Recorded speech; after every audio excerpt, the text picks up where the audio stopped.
Hey guys, Mineral here with a new video.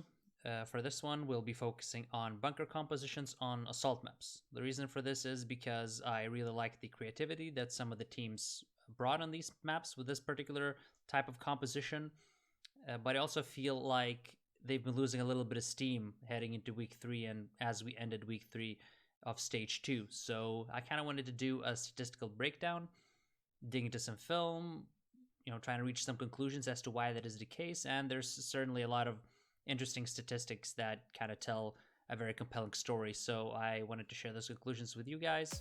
And yeah, let's get to it.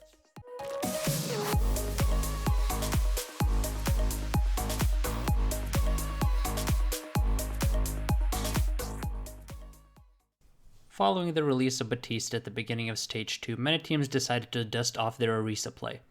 As teams actively sought an edge against 3-3, the structure of assault maps provided a fun playground for experimentation. We've already seen plenty of interesting wrinkles coming out of these said defenses, as well as creative ways that teams have broken the holds. Batiste and Bastion combinations made Reinhardt compositions borderline impossible to execute due to the extreme shield pressure, which brought various dive and poke compositions back into the fold.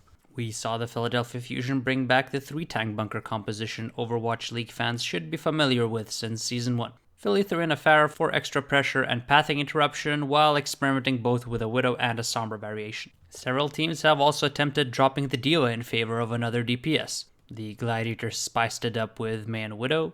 Chengdu, Florida, Philly, and Shanghai have all tried to incorporate Torbjorn, and the Spark attempted to make an odd combination of McCree and Tracer work on Hanamura. However, as the weeks have gone by, more and more teams have reverted back to the good old 3-3 defenses. But why is that? To gain some context, I cataloged every single assault first point attack in Stage 2 so far. I wanted to compare average hold times on first points for bunker compositions and 3-3 defenses, to see which seemed most efficient and were better on average. I also wanted to investigate week-to-week pick tendencies to get a better statistical grasp of the developing 2CP meta. Lastly, I also recorded which team would head into a potential round 2 on an assault map with a time bank advantage, and in turn have more wiggle room and a higher chance at taking the map heading into overtime.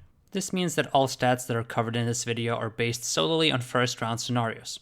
So if a team fielded a bunker defense in round 2 of an assault map, or ran 3-3 in, God forbid, round 4 of a match, all of that will be excluded ahead. This is done in order to simply gauge what compositions teams are comfortable starting out with, see how efficient those holds are, and minimize the variance of overtime pushes.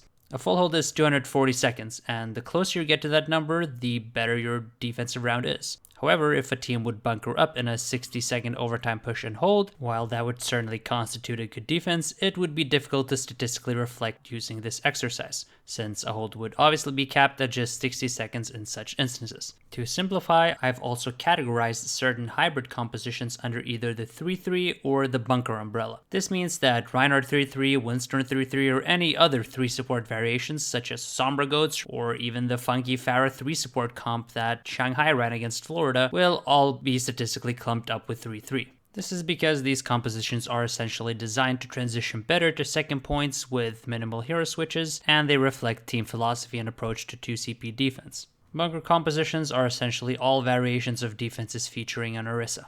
Every single first point defense played in Stage 2, beyond the Los Angeles Valiant's unsuccessful 3 DPS effort against the San Francisco Shock, can be categorized under one of the 2 umbrellas. These statistics paint a pretty clear picture. During weeks 1 and 2, a majority of the AL teams continued running bunker compositions on first point defenses, although we did see a slight uptick in favor of 3-3 during week 2 already. Week 3 was a complete turnaround. 23 defenses featured some variation of 3-3, while only 9 were brave enough to continue down the bunker path. It's pretty clear that there was a shift in philosophy when it comes to assault among AL teams at this time. This was also very common last year. Teams would be more willing to experiment early on a new patch, but would eventually revert to a more stagnant meta once a larger sample size proved what was optimal, seemingly beyond doubt. If we take a look at hold efficiency for each week, there are also some interesting nuggets.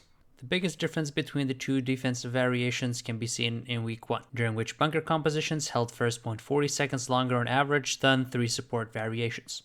This makes sense. After all, bunker defenses were new, and there were a lot of things to figure out. For instance, in this week 1 match, Boston's RCK initiates with EMP. However, he misses the enemy Batiste, who proceeds to easily counter the EMP and the follow-up of Blaze's Dragon Strike with just a regular cooldown. his mortality field. Many teams were similarly sloppy with the execution of their ult spikes, dives, and rotations during the first week. But with a week's worth of tape study and practice, most teams cleaned this up. Just 1 week later, we saw the Paris Eternal execute that popular picture-perfect dive on the Florida Mayhem's D.Va-less 3 DPS bunker composition, with Grey lining up a clearly drilled CSGO-esque biotic grenade. Paris took a dive and cleaned up with ease. Florida, of course, swiftly returned the favor, systematically picking apart Paris's bunker comp on their own attack. The Mayhem pressured the point, pulled the aggro of the enemy D.Va, poked down the Orisa shield, and slowly found kills while seizing map control. In week 3, the average first hold for bunker comps once again ballooned up to nearly 3 minutes. That's also understandable considering the context.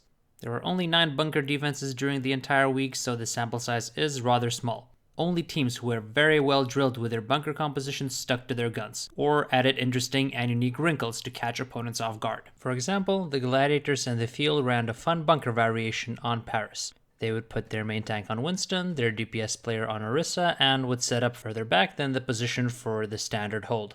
While this gives up a good chunk of pressure on the choke point, it also puts the bunker in a position where it's a little harder to dive and where it's easier for Batiste to hide his immortality field. The Winston and Sombra add a lot of versatility to the composition. They can work together to pressure opponents in their pathing routes and assist in peeling a dive. They can also minigame and potentially find kills in a 2-man game if opponents leave their backline exposed.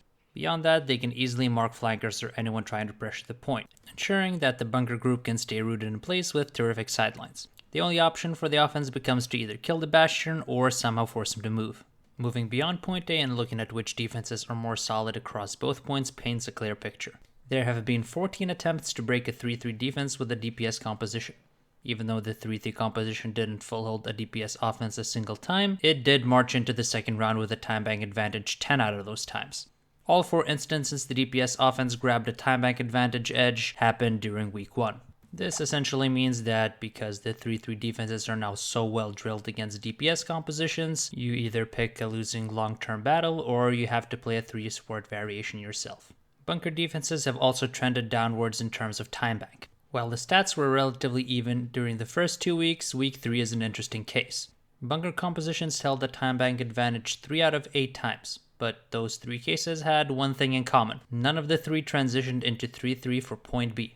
The Gladiators transitioned their aforementioned Paris defense to the second point against Florida, moving into a 3 DPS bunker variation. Nearly the entirety of the league tends to immediately press H to seek out their respective GOAT's assignment when it comes to point B. As a result, the Mayhem, who likely hadn't had any practice against such a comp on this point, had no answer. That is despite Seoul Dynasty already falling victim to the same trick during week 1. Seoul also tried to force Reinhardt 3-3 into the Gladiators, who outmaneuvered their opponents with nifty rotations. Chengdu stuck to their guns on Hanamura as well, managing to snuff out the Gladiators, who couldn't flex to a D.Va composition with their lineup. As a result, the Hunters were happy to engage in a DPS-heavy brawl and shut down LA with relative ease. Finally, coming off a solid point A hold with a 2-2 bunker on Anubis, the Atlanta Reign transitioned to the May Junkrat composition for point B, which they also had a lot of success with against Boston. It's a pretty unique comp that no one else has really brought out, and Erster's phenomenal Junkrat play discombobulated the New York offense and forced some uncharacteristic errors. A week earlier, the Gladiators also put up a monstrous hold on Hanamura. This 3 DPS bunker wrinkle is something only they brought out on this particular map on stage, and the Valiant got shredded by it. It's certainly very annoying and abuses map architecture very well. Everyone is spread out across the map, but can at any time help each other. May anchors down top left, interrupts dives, and can still get healing from Ana and Batiste. With such great crossfire setup, it's extremely hard to force her out of position.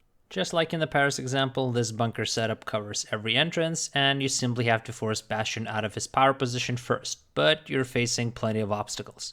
Path top left and you get walled off and dive into EMP Nano Bastion.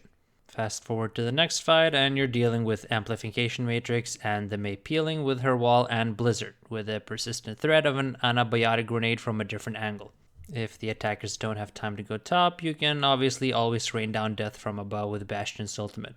Combining just 2 ults at a time is usually enough to shut down a 3-3 push with this defense, and it's this type of creativity that is required to make bunker compositions work across the entirety of a map. The bunker comps still seem to give you a better chance at a full hold, holding a 6-3 edge over 3-3, with 3-3 only managing full holds against its mirrors. Even so, as the statistics reflect, snowballing remains one of the biggest concerns on 2CP. The name of the game in this game mode has always been the same. Find a first point composition which will allow you to make minimal swaps heading into point B. As a result, all roads right now seem to lead back to that all too familiar phrase we've all grown accustomed to by now. Go Goats. Alright everyone, hope you enjoyed the video. As always, to support me and my content, just press all the buttons. The subscribe button right here. You can watch my previous video right here. Twitter's right here.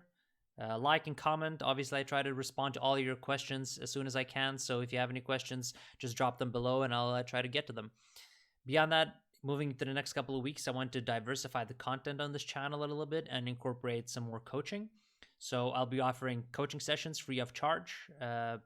Whether you're a team, whether you're an individual player, whatever level you're at, if you just want to get better at Overwatch, as long as you don't mind these sessions being streamed on Twitch and potentially ending up on this channel, feel free to join my Discord, which you can find in the description box below, and we'll set something up. All right, thanks for watching.